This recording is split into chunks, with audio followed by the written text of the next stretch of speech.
Parece que sí, que el número 13 fue gafe para Don Alfred. Y continuamos con este pequeño repaso a la filmografía de la época británica, que parece mentira que se deje de lado esta etapa de su vida, la etapa británica de Don Alfredo.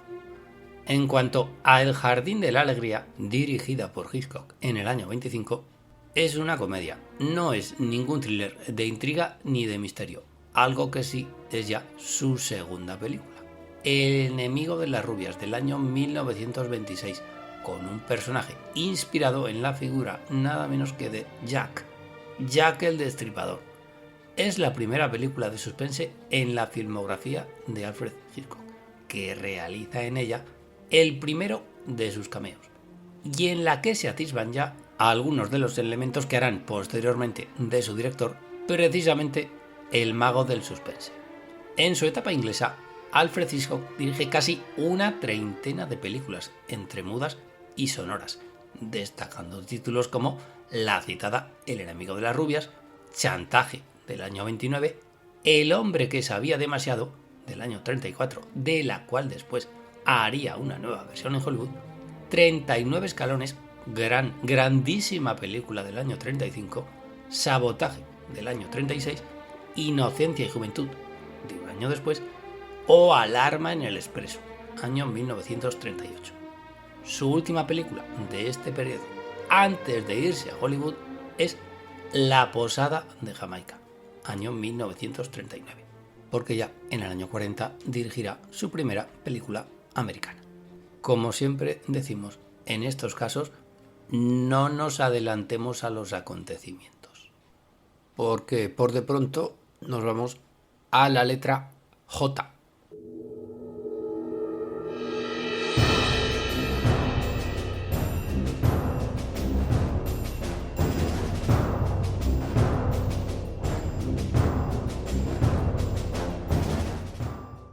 ¿Y qué nos trae la letra J?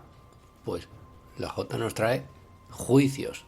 Sí, porque aunque algunas obras de Alfred Hitchcock, como Alarma en el Expreso o Crimen Perfecto, entre otras, incluyen elementos y toques de drama judicial, el maestro se prodigó poco en este género. Habría que destacar igualmente que Yo confieso del año 53 o la comentada Falso culpable del año 56 incluyen escenas en la sala del tribunal. Esta última, basada en el caso real de un músico de jazz acusado de un crimen que no había cometido, pero al que todos los indicios apuntaban como culpable, contiene un durísimo alegato contra el sistema judicial norteamericano. En su único papel para Hitch, Henry Fonda, el gran Henry Fonda, encarna magistralmente al protagonista, el hombre equivocado. No en vano, el título original de la cinta es The Wrong Man. Curiosamente, solo un año más tarde de trabajar con Don Alfredo, Fonda dará vida al personaje principal de 12 hombres sin piedad de Sidney Lumet, otro de los grandes clásicos del cine norteamericano que cuestionaba los métodos del sistema judicial de aquel país. Sin embargo, el drama judicial hitchcockiano por excelencia es El proceso Paradigm del año 47, una de las películas más escondidas de la filmografía del director británico. Y tampoco se entiende muy bien, porque la película es francamente disfrutable, con todos los elementos que caracterizan al mejor cine del llamado mago del suspense. Desde Lloviendo Cine, como siempre, reivindicamos y recomendamos títulos que merecen un mayor reconocimiento. Y qué duda cabe de que El proceso Paradigm es uno de ellos, y en el cual además disfrutamos de la interpretación de sus tres protagonistas. La italiana Alida Valli, un par de años antes del éxito internacional de El tercer hombre. También está el británico Charles Laughton, cuyo nombre volverá a salir, no sabemos si precisamente para bien, en el programa de hoy de Lloviendo Cine. Y el trío lo completa Gregory Peck en su segunda colaboración con Hitchcock, 2 años después de hacerlo en Recuerda. Pero hay un porqué sobre las razones por las que Alfred Hitchcock no se prodigó en esto de los dramas judiciales. Según comenta el director británico a cierto director francés en cierto libro que todavía no podemos nombrar, no hay nada más perjudicial para una película que cortase el ritmo de la misma la aparición de un juicio en una película. Para don Alfredo, tal inclusión es un error. Evidentemente, no seremos nosotros los que contradigamos al señor Hitchcock. Dios nos libre de cometer tal pecado. Mejor pasamos a la siguiente letra, la letra K, K de Kelly.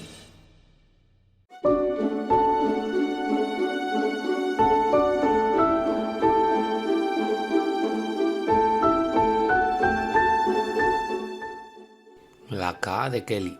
Grace Kelly. Una de las grandes musas de don Alfredo fue esta actriz natural de Filadelfia a la que dirigió en 3 películas, que pudieron ser más, luego diremos por qué no fueron más, aunque ya seguro que todos os lo imagináis. El caso es que Hitchcock comenzó la década de los 50 algo deprimido, pues acababa de perder a su actriz de referencia, doña Ingrid Bergman, que se marchó a Europa y le plantó por Roberto Rossellini.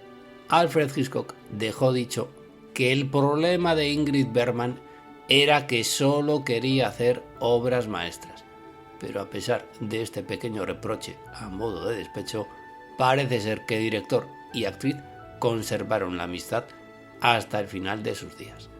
El caso es que Hitch pareció encontrar pronto el recambio de la Bergman en la figura de Grace Kelly, nacida en el año 1929 y que comenzó a ser conocida por el gran público gracias a papeles como el de la novia de Gary Cooper en Solo ante el peligro, del año 52, y dirigida por Fred Zinnemann, o en Mogambo, John Ford, del año 53, papel este último con el que consiguió una nominación al Oscar como Mejor Actriz de Reparto del año. Fue precisamente en la siguiente edición de los premios de la Academia de Hollywood cuando la actriz logró definitivamente la estatuilla en la categoría de Mejor Interpretación Femenina por su trabajo en La angustia de vivir, de George Seaton, junto a Bing Crosby. ¿A que no sabíais que Grace Kelly tenía un Oscar a la Mejor Actriz Principal? Y ese mismo año, en 1954, Grace Kelly comenzó su relación profesional con Alfred Hitchcock, protagonizando 2 películas, Crimen Perfecto y La ventana indiscreta, nada más y nada menos. Y un año más tarde, director y actriz volvieron a encontrarse en el rodaje de la película Atrapa a un ladrón, en la que Grace Kelly debía formar pareja artística con Cary Grant. El rodaje transcurriría en la Costa Azul, en Mónaco. ¿Y qué pasó en ese rodaje? Pues que un día el equipo del rodaje fue invitado al Palacio Real de Mónaco para una audiencia. ¿Y qué pasó en Palacio? Vais atando cabos, pues que entre Grace Kelly y el príncipe Rainiero surgió un flechazo. El señor Cupido debía de formar parte del equipo de atrezo de la película y surgió el amor. Y a los pocos meses, como en un cuento de hadas, Grace Kelly se convirtió en Gracia de Mónaco. Dejó de ser actriz para pasar de ser portada de las revistas de cine a las portadas de las revistas del papel cuché. Aún tendría tiempo de intervenir en la película Alta Sociedad de nuevo junto a Bing Crosby, que rodó ya oficialmente comprometida con Rainiero. De hecho, en la película lucía el anillo de compromiso que aquel le había regalado. Grace Kelly, como todos sabemos, murió trágicamente en un accidente de tráfico por las carreteras del Principado en septiembre del 82. Volviendo atrás, la retirada del cine de Grace Kelly supuso una nueva decepción para Alfred Hitchcock, que veía cómo otra actriz le dejaba plantado por otro, pero esta vez nada menos que por un príncipe. Llegó a decir don Alfredo: casarse con un príncipe está en el camino de éxito de Grace.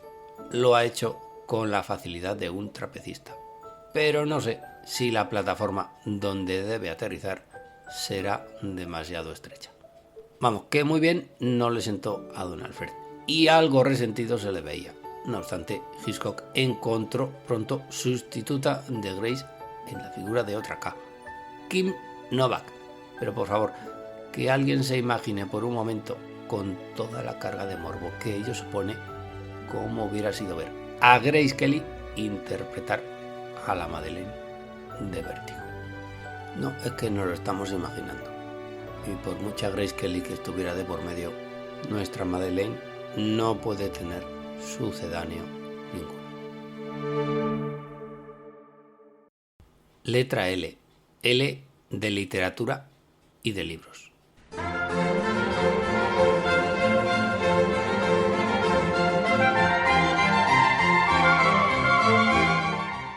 Porque la mayoría de las películas de Alfred Hitchcock son adaptaciones de obras literarias, aunque sin embargo él no se tenía por un gran lector de ficción y se decantaba más por las biografías, los ensayos y los libros de viaje. Decía que leer ficción le impulsaba a estar preguntándose continuamente si el material que tenía entre las manos era susceptible de convertirse en una película. Aún así, como decimos, su filmografía está repleta de adaptaciones y sabemos que en algunos casos su interés por comprar los derechos de algunos libros rozó la obsesión. Entre los autores que adaptó encontramos a doña Daphne du Maurier, a la que llevó a la gran pantalla hasta en 3 ocasiones. Lo hizo en La posada de Jamaica, en Rebeca y en Los pájaros. También adaptó bestsellers como Extraños en un tren de Patricia Highsmith o Topaz de Leon Uris y convirtió novelas de saldo en auténticos fenómenos de masas. El ejemplo más claro lo tenemos en Psicosis de Robert Bloch. Pero si hablamos de libros, habrá que hablar también del cine según Hitchcock, que era precisamente el libro anterior que hemos citado, que no podíamos nombrar todavía. Este histórico libro de entrevistas, publicado en 1966 por François Truffaut, es considerado un ensayo de referencia imprescindible para cualquier cinéfilo. Se dice, si vas a escribir un guión o vas a hacer una película, tienes que leerte este libro con anterioridad. Casi una Biblia para los amantes del séptimo arte. Como crítico de Cahiers du Cinéma, y al igual que algunos de sus compañeros de la Nouvelle Vague, Truffaut era un rendido admirador de Hitchcock. De hecho, a partir de Cahiers du Cinéma, Hitchcock y en general el cine clásico de Hollywood pasó a tener otro estatus. Y Hitchcock, que en Estados Unidos era considerado poco menos que un director comercial, un director palomitero, que diríamos hoy en día, en Europa alcanzó el rango de autor. En Estados Unidos, decía Truffaut, a usted le llaman Hitch. Aquí en Europa le llamamos Mr. Hitchcock. Todo comenzó en 1955, cuando con motivo del rodaje en Mónaco de Atrapa a un ladrón, Truffaut y Chabrol, críticos del Cahiers por entonces, entrevistaron a Alfred Hitchcock para promocionar la película. Y años después, el director de Los 400 golpes envió una carta proponiéndole otra entrevista, esta vez de mayor profundidad y en la que Hitchcock analizase toda su obra. A este la idea le pareció excelente. Y el 13 de agosto, otro 13 de agosto de 1962, el día en el que don Alfredo cumplía 63 años, tuvo lugar el primer encuentro entre el director francés y el director británico. Ninguno de los dos además dominaba con soltura el idioma del otro, por lo que para este y para el resto de encuentros entre ambos hubo necesidad de la presencia de una traductora, Helen Scott, y a Hitchcock le moló mucho la idea de entrevistarse con Truffaut. Y no nos extraña nada. En la carta en la que Truffaut le proponía el encuentro, le hablaba en estos términos: Señor Hitchcock, desde que me convertí en director, mi admiración por usted no ha menguado en ningún momento. Al contrario, se ha hecho más fuerte y ha evolucionado. Hay muchos directores que aman el cine, pero lo que usted posee es amor al propio celuloide, y eso es de lo que me gustaría